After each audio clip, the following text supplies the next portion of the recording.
Saudara Anda menyaksikan segmen Kompas Bisnis, masih bersama saya Putri Oktaviani. Wakil rakyat yang ada di Senayan dapat rupa-rupa tunjangan. Terakhir adalah pemberian tunjangan perumahan 50 juta per bulan karena anggota dewan tidak lagi dapat fasilitas rumah. Jika dihitung, fasilitas ini setara dengan gaji 36.000 guru. Anggaran tunjangan ini pun dianggap publik membebani negara senilai 1,74 triliun rupiah. Rencana pemberian tunjangan perumahan 50 juta rupiah bagi anggota DPR menuai kritik keras dari publik. Jika gaji guru diasumsikan sebesar 4 juta rupiah per bulan, kebutuhan anggaran perumahan DPR ini diperkirakan setara dengan gaji 36.000 guru dalam setahun.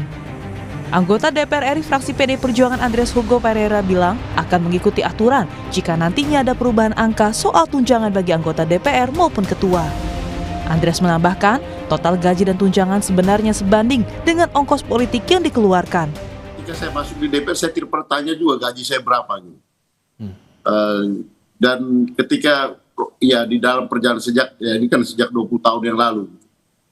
Dan di dalam perjalanan bahwa ada kenaikan-kenaikan, ya kita syukuri bahwa itu yang negara siapkan untuk kita, ya kita jalankan. Gitu. Bahwa kemudian kalau ada perubahan-perubahan, saya kira itu adalah yang berwenang, yang mengatur, yang mengurus itu dari suara masyarakat silakan dihitung. Kemudian kalau ada perubahan-perubahan, saya kira itu adalah yang berwenang, yang mengatur, yang mengurus itu dari suara masyarakat silakan dihitung soal kepantasan, soal kelayakan dan sebagainya yang berkaitan dengan penghasilan. Tapi juga ya pengeluaran sebagai politisi itu juga lumayan banyak, yang banyak hal pengeluaran yang juga di luar hitungan seperti orang yang mempunyai gaji tetap dengan pengeluaran yang tiap hari harus kita lakukan. Jadi sehingga sederhananya dengan nominal sekarang cukup lah ya, atau merasa ada yang perlu dirampingin lagi nih Bang? Kenapa? Perlu ada yang dirampingin lagi nggak? Kalau itu relatif. Publik pun menilai kebijakan ini ironis karena tengah menghadapi kesulitan ekonomi. Kami lansir dari Peraturan Pemerintah Nomor 75 Tahun 2000, gaji pokok anggota DPR senilai 4,2 juta rupiah, sementara Ketua DPR menerima gaji pokok 5,04 juta rupiah per bulan dan Wakil Ketua DPR memperoleh 4,62 juta rupiah per bulan. Meski gaji ini setara dengan gaji UMR Jakarta, namun para anggota Dewan ini juga mendapatkan fasilitas tunjangan yang dibiayai negara. Tunjangan itu antara lain tunjangan anak maksimal 2 anak Rp168.000, uang sidang per paket 2 juta rupiah, dan yang menarik ialah tunjangan jabatan bagi ketua 18.900.000 rupiah, sementara wakil ketua 15.600.000 rupiah, dan anggota DPR 9.700.000 rupiah. Lalu tunjangan beras untuk 4 jiwa senilai Rp30.090 menjadi Rp120.360 rupiah, dan tunjangan PPh pasal 21 senilai Rp2.699.813 rupiah. Sebelumnya, Wakil Ketua DPR RI Adis Kadir bilang tunjangan beras anggota DPR dari 10 juta rupiah per bulan naik menjadi 12 juta rupiah per bulan. Publik pun berharap pemerintah bisa mengkaji ulang sejumlah tunjangan para anggota dewan. Pasalnya, kenaikan ini dinilai ironis saat rakyat dipaksa menanggung beban pajak yang lebih besar, justru muncul fakta bahwa pajak penghasilan atau PPh anggota DPR ditanggung oleh negara. Tim Liputan Kompas TV. Polemik tunjangan bagi anggota DPR masih terus menuai kontra di kalangan publik. Tak hanya nominalnya, namun apa urgensinya? Di sisi lain, saudara, kondisi ekonomi di bawah yang saat ini sulit. Bukankah seharusnya penambahan tunjangan ini bisa dialihkan ke pos yang lain? Lalu bagaimana mekanismenya jika tunjangan ini bisa dipotong untuk kebutuhan rakyat? Kita akan tanya ke pakar ekonomi dan Guru Besar Universitas Airlangga Surabaya, Prof. Rahma Gafmi, yang saat ini sudah bergabung melalui sambungan Zoom. Selamat pagi, Prof. Rahma. Selamat pagi, Mbak Okta. Prof. Rahma, pertama, respon dulu deh, rupa-rupa tunjangan DPR, jabatan, pulsa listrik, beras bahkan, pajak pun ini juga ditanggung sama negara, asistennya juga dapat tunjangan, belum ngomong tentang tunjangan reses. Nah, apa analisis atau penilaian Prof. Rahma soal ini?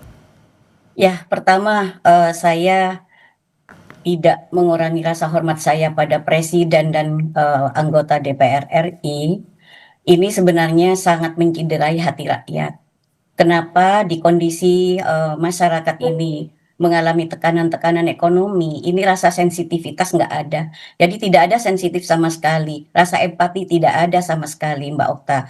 Kenapa? Karena saya lihat sebenarnya ini urgensi ini nggak ada sama sekali untuk bagaimana kita melihat anggota dewan ini sebenarnya sudah cukup ya memperoleh suatu gaji dan tunjangan-tunjangan yang tadi Mbak Okta sudah sebutkan, mulai dari gaji pokoknya, tunjangan jabatan, ada tunjangan komunikasi intensif, ada juga tunjangan kehormatan, ada tunjangan perumahan, pokoknya dan lain-lain, sampai beras, sampai pajak pun juga dikasih oleh negara gitu. Kurang enak apa gitu.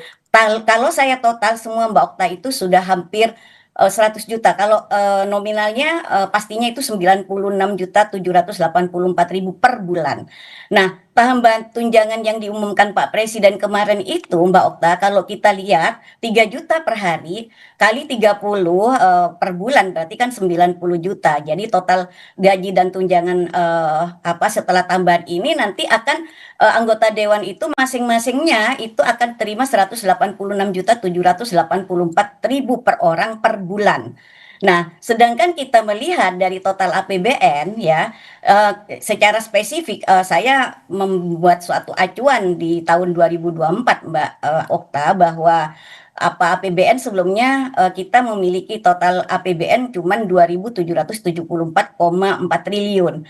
Nah, kalau kita asumsikan total anggaran untuk DPR RI ini sekitar 130,2 triliun per tahun, artinya 186.784.000 kalikan 580 total anggota dewan dikalikan dengan 12 bulan. Artinya persentase untuk DPR RI saja di sini hampir 5%, yaitu memakan 4,69% di APBN. Nah, memang berdasarkan informasi juga yang saya terima juga itu Mbak Okta, ada juga masa reses yang dibiayai oleh negara. Nah, kita lihat dalam masa reses ini setiap anggota dewan itu dalam 1 tahun itu bisa reses 4 kali Mbak Okta. Artinya 1 kali reses itu kalau acuannya tahun 2024 350 juta, jadi 14 kali 350 juta itu sama dengan 4,9 miliar gitu ya. Jadi per orangnya seperti itu setiap tahun. Jadi kalau kita kalikan lagi Mbak, 4,9 miliar dikalikan 580, maka setiap tahunnya itu mengeluarkan 2.842 miliar per tahun, kalikan 5 tahun. Artinya di sini 14.210 miliar untuk reses. Nah, ini hemat saya, ini sebenarnya overlapping dana-dana seperti ini karena banyak program-program pemerintah juga untuk rakyat yang digulirkan secara langsung, terutama juga untuk dana desa dan sebagainya. Tapi ini dewan juga kalau udah datang ke konstituennya juga diberikan duit. Nah, ini peruntukannya ini kan tidak jelas, pertanggungjawabannya ada nggak? Saya pengen tahu aja gitu loh. Pertanggungjawaban kan setiap mengeluarkan duit itu harus ada pertanggungjawaban kepada publik. Nah, ini yang tidak nampak. Nah, nominal yang terlalu besar dan tidak sesuai dengan kondisi ekonomi rakyat yang sekarang ini Mbak Okta, ini tentunya sangat menciderai hati rakyat karena kurangnya empati dan keberpihakan kepada rakyat. Kalau mengatakan bahwa itu wajar buat anggota dewan, kata bekerja keras yang seperti apa, saya ingin tahu gitu loh. Nah, ini yang saya lihat bahwa kalau 186 juta sampai hampir 200 juta itu kan sudah melebihi gajinya CEO Freeport sana Mbak ya. Jadi ini yang saya komentari di sini. Sementara Mbak di sisi lain anggaran pendidikan itu dipapras sampai 44,2% untuk saat ini. Jadi dari 757,8 miliar sudah hampir 335 triliun dipotong untuk program makan bergizi gratis. Nah, kalau ini memang harus dipotong, kenapa kok anggota dewan ini malah terus dikasih? Katanya untuk rakyat. Ya. Nah, bagaimana dana pendidikan ini dipotong ketika sudah seharusnya ini diperuntukkan untuk anak-anak yang sekolah dasar SMP sampai SMA itu dipotong. Nah, bagaimana ruang gerak untuk anggaran pendidikan berarti kan semakin sempit. Apakah ini tujuannya untuk mencerdaskan anak bangsa seperti itu? Padahal indikator kesejahteraan itu pendidikan itu sangat penting, kesehatan sangat penting, purchasing power parity sangat penting seperti itu. Prof Rahma. Nah, Di satu Ya. sisi gini Prof. Rahma, apakah rupa-rupa tunjangan DPR ini jadi bisa dikatakan ini beban APBN yang turun-temurun diwariskan? Karena sebetulnya kan ini bukan hal baru. Tapi di satu sisi nih Prof. Rahma, no offense ya bahwa Wakil Ketua DPR Adis Kadir bilang kenaikan tunjangan buat anggota Dewan ini justru karena Menkyu-nya iba sama legislator. Tanggapan Anda? Yang mau diibahin apa, Mbak? Seharusnya ibanya sama rakyat, bukan sama legislator. Itu kan hanya karena ingin program-program pemerintah disetujui aja. Jadi artinya pencitraan, pendekatan diri, PDKT sama anggota dewan. Karena memang yang berhak menggedok anggaran itu adalah anggota dewan. Kan seperti itu. Bukan untuk rakyat. Kenapa harus empati pada anggota dewan?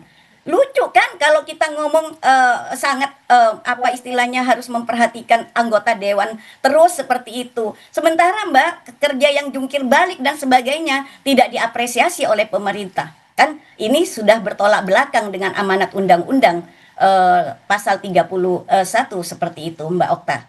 Oke. Nah, Prof. Rahma, bisa nggak tunjangan Ya. DPR ini dipotong? Kalau bisa, ini mekanisme hukumnya gimana dan siapa yang bisa motong?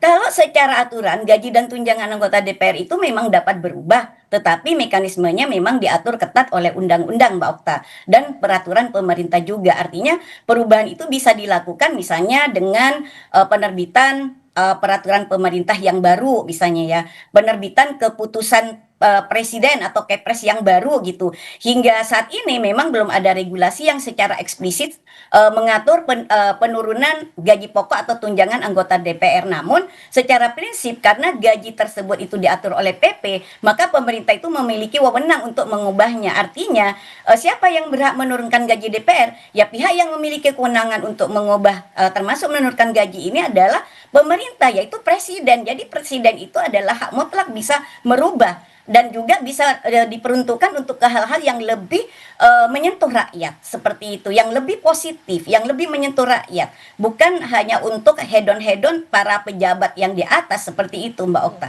Oke, lagi-lagi ini harus didengar nih sama Pak Presiden Prabowo bahwa nih kayaknya empati fiskalnya nampaknya kurang terasa nih kalau dari DPR minta tambahan anggaran sementara di satu sisi rakyatnya kayak lagi pada susah. Oke, Ya. Prof. Rahma nanti kita lanjutkan kembali usai jeda Oke. dan saudara tetap bersama kami di Kompas Bisnis.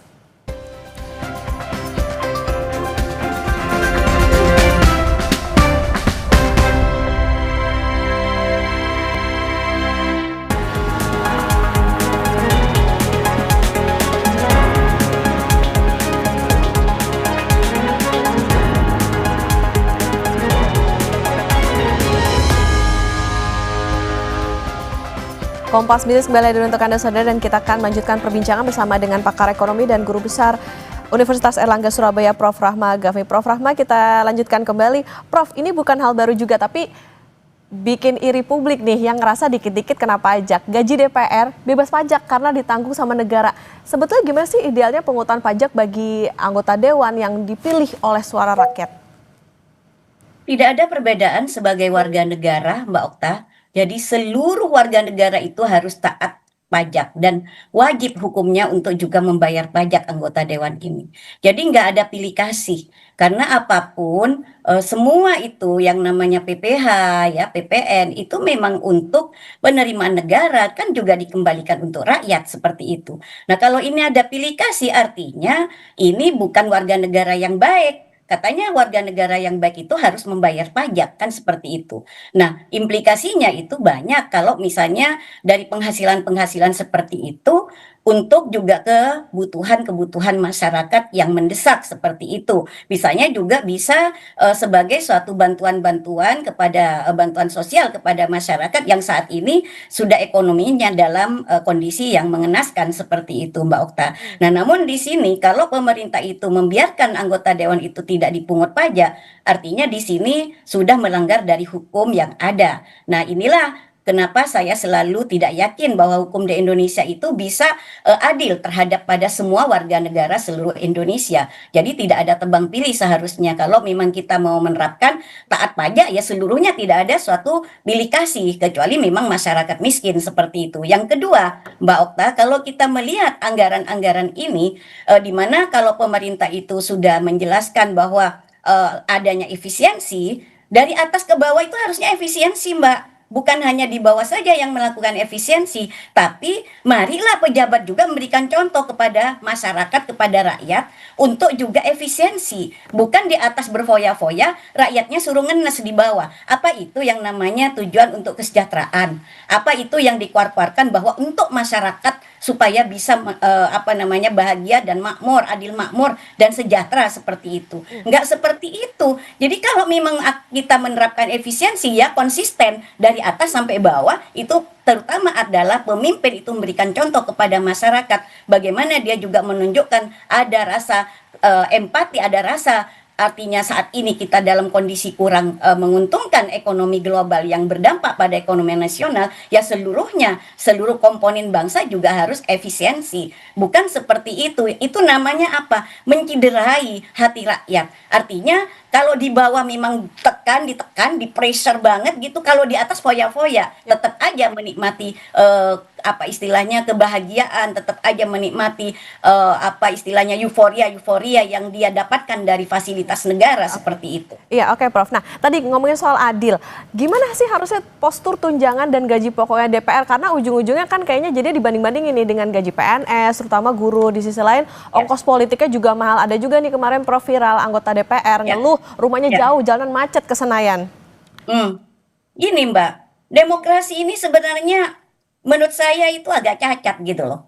Kenapa? Kalau kita mau mengatakan bahwa ongkos politik mahal, ya seharusnya nggak perlu pakai money politik ketika ada pemilihan. Nah itu kan karena dia jor-joran mau mengeluarkan uang untuk money politik gitu ya, rakyat supaya memilih, ya dia mengeluarkan uang bermiliar-miliar, akhirnya apa? Setelah jadi dia harus mengembalikan lagi modal itu. Tapi dari hasil uang negara yang dia harus ambil seperti itu. Dari APBN yang harus ambil seperti itu dengan cara-cara yang halus seperti itu. Itu yang sangat tidak rasional menurut saya dan tidak logik seperti itu. Akhirnya sampai kapanpun kita di Indonesia itu mau merdeka 80 tahun, 100 tahun sampai kiamat pun kita akan tetap terkungkung dalam lingkaran setan yang seperti ini, Mbak Okta. Oke, amit-amitnya jadi ajang balik modal nih ya, Prof. Ya, kalau misalnya orang udah bercokol di DPR. Artinya gini, Prof, berarti anggaran mana yang misalnya bisa dihemat gitu sama negara kalau misalnya melihat dari postur-postur anggaran ataupun tunjangan yang dikeluarkan untuk anggota dewan ini, Prof? Jadi gini, tadi kan sebenarnya udah 96 juta itu sudah sangat luar biasa ya. Mau hidup seperti apa sih, kecuali memang dia pesta fora setiap hari gitu. Tapi kalau kita dalam kondisi mengikuti kesederhanaan itu sudah lebih luar biasa dan mungkin sudah savingnya berlipat-lipat Mbak dibandingkan masyarakat yang menengah ke bawah yang sekarang sedang terhimpit seperti itu. Nah, tunjangan perumahan tadi yang diberikan Pak Presiden ini tiap hari 3 juta itu bisa Mbak dialihkan ke postur yang lain, terutama tadi saya selalu menyoroti pendidikan jangan dikepres sampai 44,2% dong gitu loh. Yang kedua, dana transfer ke daerah juga sekarang dipotong 50 triliun. Nah daerah mau bangun apa sekarang? Nggak bisa kan? Daerah untuk membangun infrastruktur aja, untuk membenahi infrastruktur atau pemeliharaan infrastruktur yang notabene di situ adalah padat karya, itu sudah nggak bisa Mbak. Akhirnya apa? Ini tidak akan ada penyerapan kerja baru nanti karena yang lama juga sudah nggak ada, apalagi yang baru, sehingga nanti masyarakat semakin terhimpit dan daya beli masyarakat semakin anjlok. Nah kalau daya beli masyarakat semakin anjlok, saya khawatir aja Mbak, nanti akan rame turun ke jalan, masyarakat beramai-ramai nuntut pada pemerintah, publik semakin tidak percaya pada pemerintah. Amit-amit saya tidak ingin, karena saya mencintai negara kita ini adalah yang aman. Jadi marilah kita, pemerintah ini sangat wise gitu, bijak gitu. Dalam kondisi yang seperti sekarang, kalau kita mengajak efisiensi, ya seluruhnya efisien. Dari mulai pejabat yang tertinggi sampai yang terbawah. Berikan contoh kepada rakyat bahwa kita benar-benar kondisi global seperti sekarang, mari kita bagaimana kondisi pertumbuhan ekonomi kita ini yang sekarang turun, yang kemarin laporan BPS itu 5,12%, saya nggak percaya itu Mbak, karena purchasing manager index kita 3 bulan berturut-turut di angka di bawah 50. Pertumbuhan kredit kita tidak sampai 8%. Lah kok bisa pertumbuhan ekonomi lewat dari 5,12% seperti itu sampai mencapai seperti itu. Nah, angka dari mana itu? Marilah kita ajari masyarakat secara jujur, ajari masyarakat yang benar-benar mengkondisikan dengan kondisi yang sekarang real ada, yang kita hadapi. Jangan di atas berfoya-foya, di bawah ditekan terus. Dan masyarakat ngomongnya untuk masyarakat. program-program kerja pemerintah yang katanya untuk masyarakat itu belum jalan, Mbak Okta. Belum real yang bisa ada suatu multiplier efek kepada masyarakat, belum ada. Jadi belum ada dampak sama sekali. Nah, malah justru sekarang yang ada itu tertutup sekarang dengan kondisi-kondisi yang seperti itu. Oke, di situasi efisiensi nampaknya yang mendang-mending nggak cuma rakyatnya aja, harusnya pemerintahnya juga mendang-mending nih buat taruh ke prioritas yang mana. Hitungan Prof. Gafmi, berani nggak yang punya wewenang motong tunjangan pajak DPR ini? Atau motong tunjangan-tunjangan DPR? Kalau pajak wajib, saya bilang wajib dikenain. Kalau tunjangan itu yang memang tidak pada urgensi untuk kepentingan apa istilahnya kesejahteraan DPR yang memang sudah sejahtera sebenarnya, itu bisa dialihkan ke hal-hal yang lebih positif yang mengena langsung kepada masyarakat miskin seperti itu. Nah, ini saya juga menghimbau, ini adalah moral suasion kepada para anggota dewan yang terhormat. Marilah kita berempati kepada rakyatnya. Katanya Anda wakil rakyat. Tapi saya tidak merasa diwakili oleh Anda semua yang ada di DPR RI. Ini rakyat sekarang sudah merasa diciderai oleh tindakan-tindakan Anda semua. Apalagi kemarin, mohon maaf, ini wamennya juga wamen tenaga kerja udah di OTT oleh KPK dan sebagainya. Dan itulah good governance, artinya institusional kita ini memang bobrok, Mbak Okta. Jadi kita harus membenahi dari secara institusional, artinya suprastruktur kita harus dibenahi. Nomor satu itu. Kalau itu tidak bisa dibenahi, jangan harap Indonesia itu bisa baik sampai kapanpun.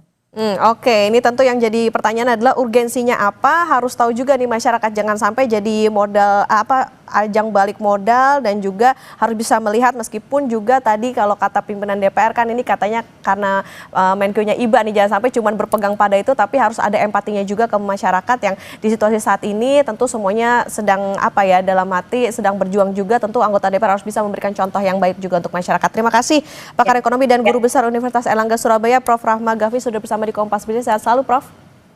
Amin, terima kasih Mbak Okta. Ya, saudara.